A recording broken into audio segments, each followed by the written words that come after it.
An introduction, like no other, by Drunk Gamer 4000. When my first contact team and I arrived at Sol 3 to formally induct humanity into the Galactic Alliance, we stepped onto a stage woven with cosmic promise, draped in the weight of expectation.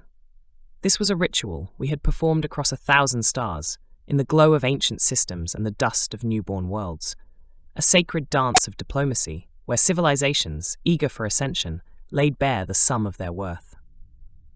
It was always an exchange, a measure of a species' soul through the offerings they placed before us.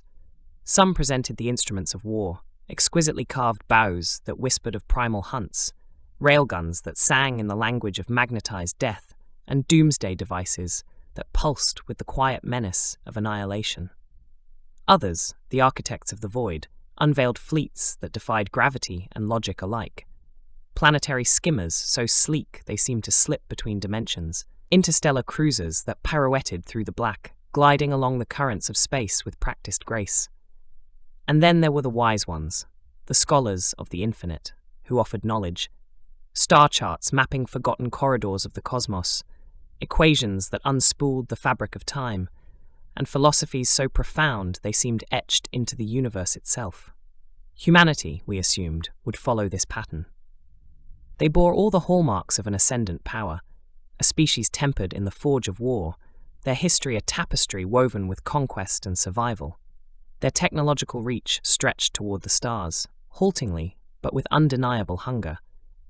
They had begun the delicate art of reshaping worlds, claiming dominion over the elements, and bending the pulse of their own sun to their will.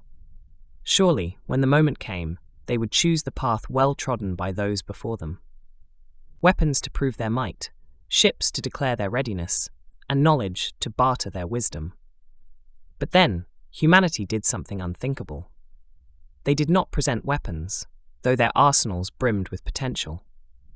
They did not unveil fleets of warships, though their ambitions stretched beyond their fragile blue world.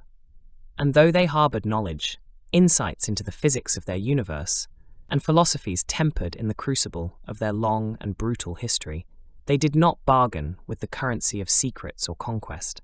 Instead, they gave us art. From the moment we set foot upon their world, we were not met with the calculated formalities of diplomacy, nor the rigid rehearsals of statesmanship. There was no grand display of might, no orchestrated exhibition of scientific marvels. Instead, they greeted us with open arms, not as emissaries of an intergalactic order, but as guests, welcomed not with protocol, but with warmth. Feasts were laid before us, not as mere nourishment, but as an offering of history, each dish a symphony of taste, a whisper of tradition passed down through generations. Their paintings did not merely depict landscapes, they bled emotion onto the canvas, each brushstroke a glimpse into their dreams and despair, their longing and triumph. Their music did not serve as mere entertainment. It surged with unfiltered emotion, melodies laced with the echoes of love and war, loss and renewal, and the rise and fall of civilizations. And then they danced. Oh, how they danced! Not with rigid precision, nor with the calculated grace of diplomacy, but with wild, untamed abandon.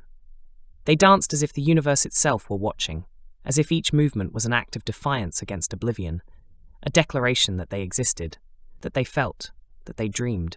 They danced with joy, unburdened by fear, with sorrow unchained from shame, and with a rawness that spoke to something deeper than history, deeper than war, deeper than even time itself. In that moment, we understood. Humanity was not like the others.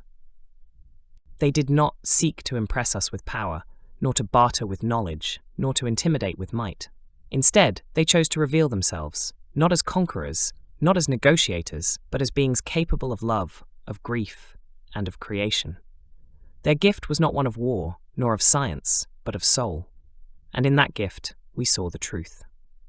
We, the so-called enlightened emissaries of the Galactic Alliance, had spent centuries measuring civilizations by the wrong metric. We had valued warships and weapons, knowledge and power. But in a single act of song and dance, of color and poetry, humanity redefined value itself. They did not simply exist in the universe. They embraced it, they loved it, and in doing so, they transformed it. The end.